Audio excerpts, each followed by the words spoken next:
दुनिया का सबसे धनी तीर्थ स्थल और दुनिया के उन रहस्यमय स्थानों में से एक जो पूरी दुनिया को आश्चर्य में डाल देता है और मॉडर्न मानव को सोचने पर मजबूर करता है। पृथ्वी पर ऐसे अनगिनत स्थान हैं जिन तक अभी इंसान नहीं पहुंच पाए और जिन स्थानों तक इंसान पहुंचे हैं उन स्थानों का रहस्य या तो कुछ प्रतिशत ही सुलझा पाए हैं या फिर कुछ भी नहीं। इन रहस्यमय स्थानों में भारत के भी कुछ ऐसे प्लेस हैं जिनके बारे में सोचने से ही लोग निशब्द हो जाते हैं। उनमें से एक तीर्थ स्थल है जिसका नाम है श्री पद्मनाभ स्वामी टेम्पल। इस मंदिर से जुड़े ऐसे कई रहस्य हैं जो आज तक नहीं सुलझ पाए, लेकिन इंसान चाहता है कि ये मिस्ट्री सुलझे और जो रहस्य हैं वो बाहर है। तो इस वीडियो में मैं आपको उन रहस्यमय बातों के बारे में बताऊंगा जो श्री पद्मनाभ स्वामी टेम्पल से जुड़ी है। वीडियो को लास्ट तक जरूर देखना, क्योंकि हमारे पूर्वजों ने कहा है किसी विषय का आधा ज्ञान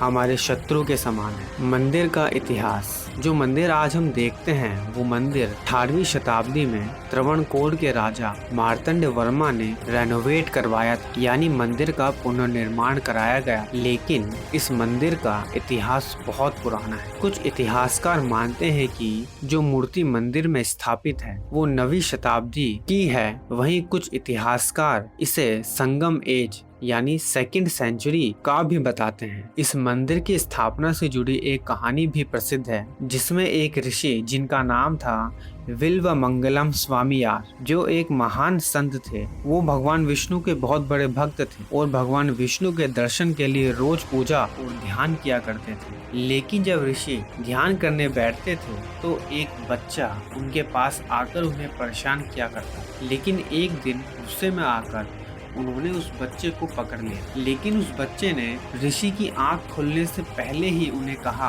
कि वो भगवान विष्णु के दर्शन उन्हें करा सकते हैं और अगर उन्हें उनके दर्शन करने हैं तो वह अनंत कांडू जंगल की ओर आ जाए। ऋषिवर इतना सुनते ही अनंत कांडू जंगल में पहुंच जाते हैं। वह वहां एक पेड़ के सामने खड़े होते हैं कि अचानक से वो पेड़ टूटकर जमीन पर गिर जाता है और उसी समय उन्हें भगवान विष्णु के दर्शन होते हैं जो अनंत नाग पर लेटे होते हैं और यह रूप इतना विशाल होता है। स्वामीयार ऋषि इस रूप के दर्शन के बाद भगवान से छोटे होने की प्रार्थना करते हैं ताकि वो उनकी पूजा अर्चना कर सके। जब इस दर्शन की खबर उस समय के त्रावणकोर के राजा तक पहुंचती है तो वह उस स्थान पर एक मंदिर बनवाने का आदेश देते हैं और आगे चलकर महाराजा मार्तंड वर्मा इसी मंदिर का पुनः निर्माण कराते हैं। Geographical location of Shri Padmanabha Swamy temple. यह मंदिर भारत के दक्षिण में केरला राज्य की राजधानी तिरुवनंतपुरम में स्थित है। Architecture of Shri Padmanabha Swamy temple. Padmanabha Swamy मंदिर उन मंदिरों में से एक है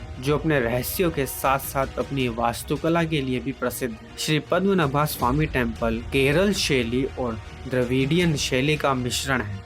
यह मंदिर समुद्र तट और हरी भरी पहाड़ियों के बीच बना है। मंदिर का 7 मंजिला गोपुरम इस मंदिर को और विशाल बना देता है। Secret of Padmanabha Swamy temple. Padmanabha Swamy temple जो अपने सबसे धनी मंदिर होने के साथ साथ रहस्यमय तहखाने के लिए भी पूरी दुनिया में प्रसिद्ध है। यह तहखाने मंदिर को और अधिक रहस्यमय बना देते हैं। तो आपके मन में यह बात जरूर आ रही होगी कि क्या इन तहखानों को खोला गया है या नहीं, क्योंकि कहा जाता है कि मंदिर के तहखानों में अपार संपदा, धन दौलत, सोना चांदी और इससे भी अधिक मूल्यवान वस्तुएं हैं। मंदिर के नीचे कई तहखाने हैं। जब इसकी खोज की गई तो पता चला कि यह कुल 6 तहखाने हैं और कोई नहीं जानता कि इन 6 चैम्बर्स यानी दरवाजों के अंदर क्या है। लेकिन 2011 के सुप्रीम कोर्ट के आदेश पर इस मंदिर के दरवाजों को एक एक करके खोला गया और 5 चैम्बर्स को खोल दिया गया और उन चैम्बर्स में से जो मिला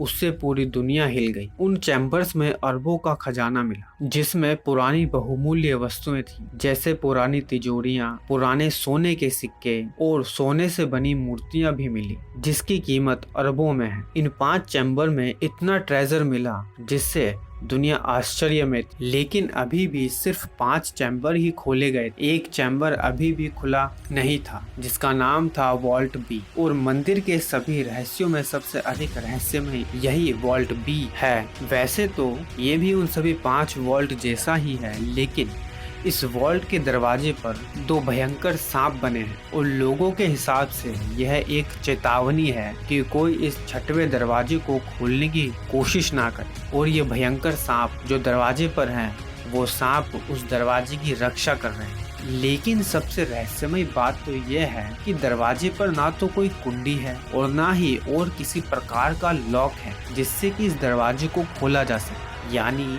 ये एक ऐसा दरवाजा है जिसे कोई नॉर्मली नहीं खोल सकता। तो यह दरवाजा आखिर कैसे खोला जा सकता है? कहा जाता है कि दरवाजे को केवल एक हिंदू रीति से ही खोला जा सकता है, जिसमें एक रहस्यमय मंत्र के उच्चारण से ही दरवाजा खुल सकता है और उस मंत्र का नाम है गरुड़ा मंत्र। लेकिन इस मंत्र को केवल वही बोल सकता है जिसका मन पवित्र हो, उसमें ध्यान की शक्ति हो और पूरे विश्व में सबसे श्रेष्ठ हो। लेकिन अभी तक कोई ऐसा मानव का जन्म नहीं हुआ है जो विश्व में सबसे श्रेष्ठ हो। और ये भी कहा जाता है कि जो भी इस दरवाजे को खोलने की कोशिश करेगा उसे श्राप लग जाएगा, जिसकी वजह से उसके साथ कोई ना कोई दुर्घटना होती रहेगी या उसकी मृत्यु हो जाएगी। इसीलिए इस वॉल्ट बी को खोलने से हर कोई कतराता है और इसी कारण से इस वॉल्ट बी को सरकार ने सील कर दिया और किसी को भी यह पता नहीं चला कि इस दरवाजे के पीछे क्या है। लेकिन इन दरवाजों को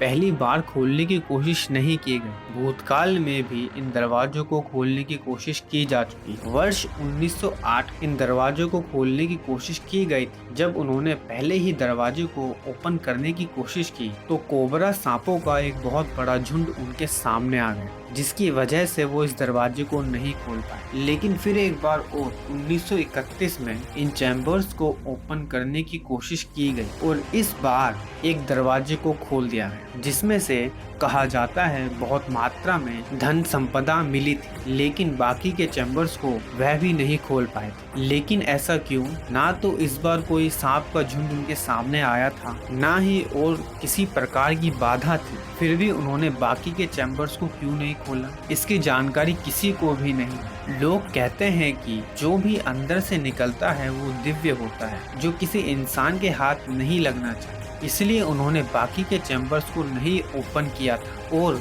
जिस चैम्बर को उन्होंने खोला था उसे भी वापस बंद कर दिया। लेकिन इन सब बातों के बाद भी वर्ष 2011 में सुप्रीम कोर्ट के एक आदेश पर 5 चैम्बर्स को खोल दिया गया। लेकिन आज भी छठा चैम्बर नहीं खोला गया है। लेकिन अगर 5 चैम्बर्स को खोल दिया गया था तो छठा चैम्बर क्यों नहीं खोला गया? इंटरेस्टिंग बात तो यह है कि छठा वॉल्ट भी इंडियन गवर्नमेंट खोलना चाहती थी, लेकिन जितने भी भक्त थे वो ये नहीं चाहते थे कि छठा दरवाजा खोला जाए और उन्होंने कोर्ट में अपील की कि छठा दरवाजा जबरदस्ती ना खोला जाए, क्योंकि उन्होंने एक ऐसा रिचुअल पूजा की थी जिसे देव प्रसन्नम कहते हैं। इस रीति में यह माना जाता है वे लोग भगवान से खुद पूछते हैं कि क्या वह चाहते हैं इस दरवाजे को खोलना, और उस रीति के बाद उन्हें पता चलता है कि देवता भी नहीं चाहते कि ये दरवाजा। और लोगों का ये भी कहना है कि वॉल्ट बी यानी छठा दरवाजे के साथ किसी भी प्रकार की छेड़छाड़ करना खतरनाक हो सकता है और अगर ये दरवाजा जबरदस्ती ओपन किया जाता है तो बहुत भयंकर सुनामी और कई प्रकार के प्रलय आ जाएंगे, जिससे सब कुछ नष्ट हो जाए। आपको क्या लगता है कि छठा दरवाजा खोलना चाहिए या नहीं? कमेंट सेक्शन में कमेंट कर जरूर बताना। आशा करता हूँ कि मेरी दी गई जानकारी आपको पसंद आई होगी। कृपया कर चैनल को सब्सक्राइब कर लें,